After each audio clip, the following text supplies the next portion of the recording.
السلام علیکم ورحمۃ اللہ تعالی وبرکاتہ۔ ناظرین، میں بات کروں گا کہ قرآن پاک تلاوت کرنے کے کیا کیا فائدے ہیں اور قرآن پاک کا فیض کتنا حاصل ہوتا ہے۔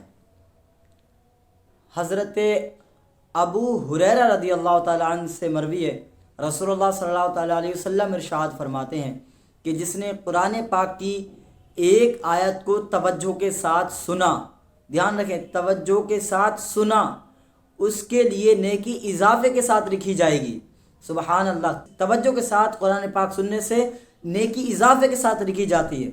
اور آگے ارشاد فرماتے ہیں جس نے آیت کی تلاوت کی وہ آیت قیامت کے دن اس کے لیے نور ہوگی۔ سبحان اللہ، ایک آیت توجہ کے ساتھ سنی جائے تو وہ اضافے کے ساتھ لکھی جائے گی، اور اس کو پڑھ دیا جائے تو پھر قیامت کے دن وہ ہمارے لیے نور ہوگی۔ سبحان اللہ۔ حضرت ابو ذر رضی اللہ تعالیٰ عنہ فرماتے ہیں کہ میں نے عرض کی یا رسول اللہ صلی اللہ علیہ وسلم مجھے کچھ نصیحت فرمائیے۔ آپ نے ارشاد فرمایا کہ اللہ عز و جل کا خوف اپنے اوپر لازم کر لو، کیونکہ یہی ہر چیز کی اصل ہے۔ میں نے عرض کی یا رسول اللہ مزید نصیحت فرمائیے۔ آپ نے فرمایا قرآن پاک کی تلاوت کو خود پر لازم کر لو، کیونکہ یہ زمین میں تمہارے لیے نور ہے اور آسمانوں میں ذخیرہ ہے۔ سبحان اللہ، اللہ رب العزت کا خوف، اور اس کے بعد حضور نے کیا فرمایا؟ قرآن پاک کی تلاوت کو لازم کر لینا۔ اب قرآن پاک کا کیا کیا فائدہ ہوتا ہے؟ اللہ اکبر، قرآن پاک کا فائدہ ابو ہریرہ رضی اللہ تعالیٰ عنہ سے مروی کہ ایک دن حضور صلی اللہ تعالیٰ علیہ وسلم لشکر تشکیل فرما رہے تھے اور افراد کی تعداد زیادہ تھی، تو حضور صلی اللہ علیہ وسلم نے فرمایا کہ قرآن پاک پڑھو، تو سب نے قرآن پاک پڑھا۔ حضور ایک چھوٹے سے بچے کے پاس تشریف لائے اور فرمایا تمہیں کتنا قرآن یاد ہے؟ انہوں نے عرض کی اتنا اور اتنا اور سورہ بقرہ۔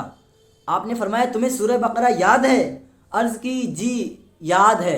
آپ نے فرمایا جاؤ اس کے امیر تم ہو۔ اللہ اکبر، سورہ بقرہ یاد تھی تو اللہ رب العزت کے حبیب صلی اللہ تعالیٰ علیہ وسلم نے ایک چھوٹے سے بچے کو پوری جماعت کا امیر، پورے لشکر کا امیر بنا دیا۔ سبحان اللہ، کتنی بڑی شان ہے قرآن پاک کی، اور اس کو یاد کر لینا۔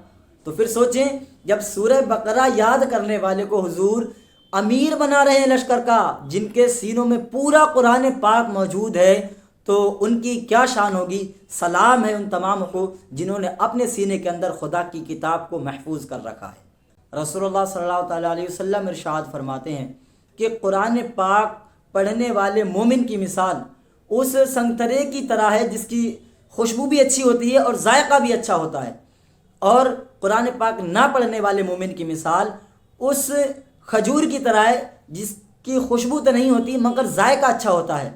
اور پھر ارشاد فرمایا کہ قرآن پاک پڑھنے والے منافق کی مثال اس پھول کی طرح ہے جس کی خوشبو تو اچھی ہوتی ہے مگر ذائقہ کڑوا ہوتا ہے، اور قرآن نہ پڑھنے والے منافق کی مثال اس بوٹی کی طرح ہے جس کی خوشبو تو ہوتی نہیں اور ذائقہ بھی کڑوا ہوتا ہے۔ سبحان اللہ۔ السلام علیکم ورحمۃ اللہ تعالی وبرکاتہ۔